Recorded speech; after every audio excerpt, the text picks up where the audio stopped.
كمال الوجود بذكر الإله وتصفو الحياة بنور هدى وتطرب نفس له. اکثر ایک بہت بڑی غلطی ہم لوگوں سے ہو رہی ہے کہ چونکہ ہم بغیر تربیت لیے بیان شروع کر دیتے ہیں.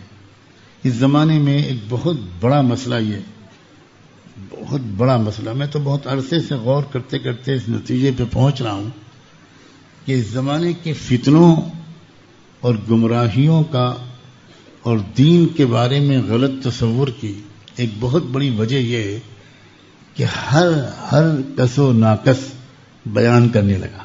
یہ بہت بڑا فتنہ ہے، بہت بڑا فتنہ ہے. لاکھوں تابعین میں بھی ہر ایک کو بیان کی اجازت حضرت عمر نہیں دیتے تھے.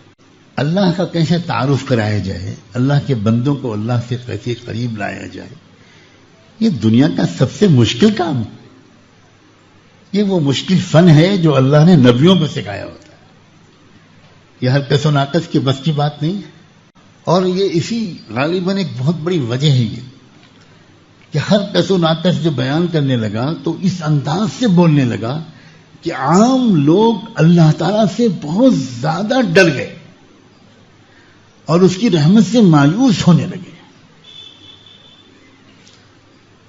بعض محقق علماء نے ایک بڑی گہری بات لکھی ہے کہ پچھلی قوموں میں جو شرک آیا اس کی بہت بڑی وجہ یہ تھی کہ اس قوم کے غیر تربیت یافتہ وعظ اور بیان کرنے والوں نے اللہ تعالیٰ کی صفات جلال کا اتنا تذکرہ کیا کہ عام آدمی ڈر گیا اور اس کے ذہن میں یہ آیا کہ بھئی اتنے ذوالجلال رب کو راضی کرنا ہمارے بس کی بات نہیں. اس لیے اس کے کسی مقرب ولی کو ڈھونڈ لیتے ہیں اور ان کے ہاں چادر چڑھا دیں گے، کچھ خوشبو لگا دیں گے، کچھ پھولوں کے نذرانہ پیش کر دیں گے اور کچھ ایسا کام کر دیں گے تو وہ راضی ہو جائیں گے. تو پھر اللہ سے وہ ہماری سفارش کرا کے ہماری مغفرت کروا دیں گے، ورنہ اللہ تک پہنچنا ہمارے بس کی بات نہیں. بادشاہ تک تو ہر ایک نہیں پہنچتا. بادشاہ کے جو درباری ہوتے ہیں ان میں سے کسی تک پہنچ کر اپنا کام کروا لینا آسان ہوتا ہے. اور اسی وجہ سے اللہ تعالی نے قرآن مجید میں اپنی صفات جلال سے کہیں زیادہ اپنی صفات رحمت کا تذکرہ کیا. جب میں یہ بات کہتا ہوں تو لوگوں کے ذہن میں ایک سوال فطری طور پر کھڑا ہوتا ہے.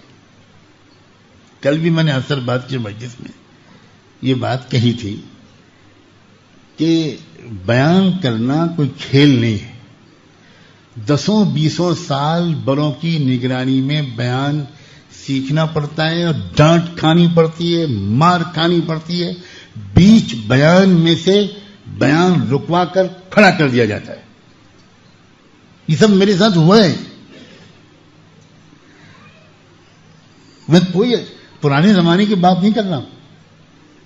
جب میں جوانی کے جوش میں بیان کیا کرتا تھا تو میرے والد ماجد رحمۃ اللہ علیہ کہیں چھپ کر سنا کرتے تھے. دوسرے بعض علماء کو میرا بیان سننے کے لیے بھیجتے تھے. اور ایک سے زیادہ مرتبہ یہ ہوا کہ بھرے ہوئے مجمع میں میں بیان کر رہا ہوں اور بیان کے بیچ میں کوئی صاحب کھڑے ہوئے، کہا آپ کے والد صاحب نے کہلوایا ہے بیان بند کیجئے، بیٹھ جائیے. یہ تماشا ہے، جو چاہے کھڑا ہو جائے. اس زمانے میں بہت چیزیں ایسی ہیں کہ میں کیا کروں. میں جس نوجوان کو دیکھو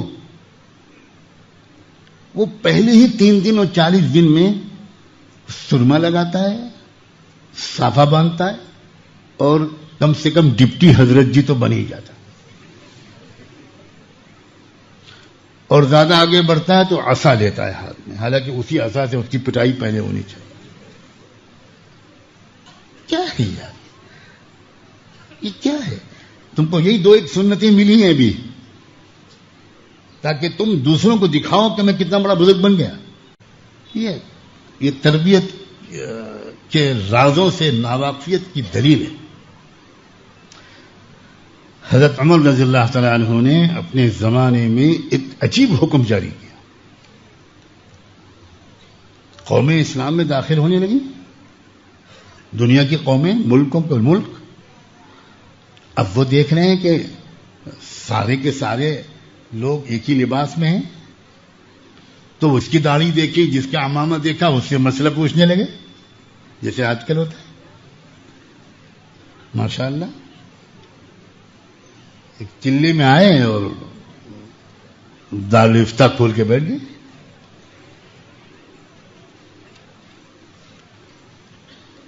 ایک بندہ بھی یہ نہیں کہتا بھائی میں مولوی نہیں ہوں، بھائی میں مولانا نہیں ہوں. جی فرمائیے جی پوچھیے طلاق کا مسئلہ پوچھیے، میراث کا مسئلہ پوچھیے. جو شہر کا مفتی اعظم بھی بتاتے ہوئے پسینے چھوٹ جائیں گے، وہ چلے والا بتا دیں گے. حضرت عمر نے حکم دیا، علماء اور فقہا جو ہیں صحابہ اور تابعین میں، ان کا مخصوص لباس مقرر کیا اور فرمایا جس شخص کو بھی میں علماء اور فقہا کے لباس میں دیکھ لوں گا بری طرح کوڑے ماروں گا سب کے سامنے. یہ ہے امت کا نگہبان. دعوت و تبلیغ کی اس مبارک محنت میں جو بیان سکھایا گیا تھا وہ والا بیان نہیں تھا 1.5 گھنٹے 2 گھنٹے 2.5 گھنٹے 3 گھنٹے والا. مصیبت تو اس میں آ گئی. مجھے 2-3 گھنٹے بولنا ہے تو علم غلم تو بکنا ہی پڑے گا. 2-3 گھنٹے کا بیان تو وقت کا شیخ الحدیث بھی آسانی سے نہیں کر سکتا. اس میں تو الٹی سیدھی باتیں اور کارگزاریاں جھوٹی بالکل سنانی پڑیں گی، کرامات سنانی پڑیں گی. یہ بیان 15 منٹ کا، 10 منٹ کا، 7 منٹ کا، 20 منٹ، بس ایسا ہوا کرتا تھا. سیدھا اپنا رونا، یہ تھا بیان. حضرت مولانا الیاس رحمۃ اللہ علیہ نے اکابر علماء کے سامنے بیان کرنے کے لیے ایک میواتی کو کھڑا کر دیا. بڑے بڑے علماء دیوبند ان کے سامنے خود بیان کرنے کے بجائے ایک میواتی ان کے ساتھ تھے، ان سے کہا تم بیان. کیا بیان کیا انہوں نے؟ یہ ہے تبلیغ کا بیان. انہوں نے کہا کہ یہ حضرت جی نے مجھ سے کہا ہے کہ میں بیان کروں. میں کیا بیان کروں گا؟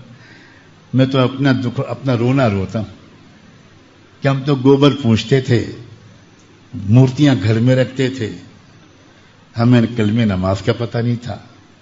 اور ایسے لاکھوں کروڑوں لوگ ہیں. یہ اللہ مولوی جی کا بھلا کرے، یہ آئے، ہم نے ان کو بھگایا، ڈانٹا، پھٹکارا، یہ برا نہیں مانے، پھر آئے. ایک دن ہم چلے گئے ان کے ساتھ تو ہمارا کچھ اچھا لگا، ہمارا کلمہ ہم نے سیکھا، ہم نے کچھ نماز سیکھی اور ابھی سیکھ ہی رہے ہیں. بس آپ سب کے سامنے ہاتھ جوڑ کے امت کے جاہلوں پر رحم کی درخواست کرنے آئے ہیں، بھیک مانگنے آئے ہیں کہ امت کے جو کروڑوں لوگ ہیں جن کو کچھ پتہ نہیں، کچھ ان کی فکر بھی کر لیجئے. وہ یہ بیان ہو گیا. میں بڑے بڑے مشائخ اور اکابر کو میں آج صاف کہتا ہوں، اس وقت شروع میں اشکال تھا کہ یہ مولوی ریاض کیا کر رہے ہیں کہ ہر جمن بلاکی شبراتی کو بیان کے لیے کھڑا کر رہے ہیں، یہ کر کیا رہے ہیں؟ شروع میں اشکال تھا. تو حضرت مولانا الیاس رحمۃ اللہ علیہ اس کی بار بار تاکید کرتے تھے کہ بھائی تبلیغ میں تقریر نہیں ہے، یہ تقریر نہیں کرنی تم کو تو وہاں بس اتنی سی بات کہنی ہے کہ اللہ کے سوا کسی سے کچھ نہیں ہوتا، اللہ سے سب ہوتا ہے. یہ بولو گے تو اس بولنے کی وجہ سے یہ یقین تمہارے دل میں اتر جائے گا، پھر بیٹھ جاؤ. نماز سے ہونے کا سب کچھ نماز سے ہوتا ہے، یہ بول دو اور بیٹھ جاؤ. سیدھی سادھی 2-4 منٹ 5 منٹ 10 منٹ کی بات. یہ بیان نہیں ہے, یہ امت کی اصلاح کی کوشش نہیں ہے. لیکن ظاہر ہے کہ میں خالی ایک حلقے کی طرف اشارہ نہیں کر رہا ہوں. یہ بہت بڑی مصیبت ہے. ہزاروں کالجوں کے نوجوان ہم عرب ملکوں میں دیکھ رہے ہیں, یہ سارے فتنے کاہیں کے لیے برپا ہو رہے ہیں. یہ تماشے نئی نئی تحریکوں کے کیوں اٹھ رہے ہیں؟ وہاں بھی یہی غلطی ہوئی ہے کہ نوجوان لڑکے کالجوں کے جوش سے بھرے ہوئے, اور انہوں نے کچھ آیتیں پڑھی, کچھ آیتیں سنی, کچھ آیتیں جہاد اور قتال کی سنی, اس پر تقریریں سنی, جوش سے بھر گئے, اور بس ان کو وہ کھڑے ہو گئے. پورے قرآن کی, پورے دین کی سمجھ اور اس کے مطابق امت کو لے کر چلنا یہ بہت نازک مسئلہ ہے. اسی لیے اس میں ایک غلطی یہ بھی ہو رہی ہے کہ اللہ تعالی کے بارے میں کچھ اس طرح کی باتیں ہم کرتے ہیں کہ ایک عام نوجوان کی ہمت ہی نہیں پڑتی کہ وہ اللہ کو راضی کرے. وہ انتظار کرتا ہے بڑھاپے کا. نہیں میرے دوستو, یہ طریقہ صحیح نہیں ہے. یہ طریقہ صحیح نہیں ہے. یہ مزاج دعوت کا نہیں ہے. اصلاح اور دعوت کا مزاج ایک ایسا دل کے اندر محبت کا, امید کا چراغ روشن کرتا ہے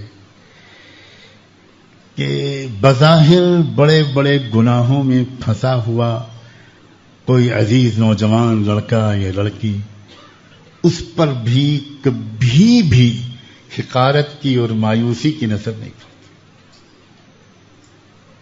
کبھی نہیں پڑتی. اور یہ بہت سیکھنے کی چیز ہوتی ہے بھائی.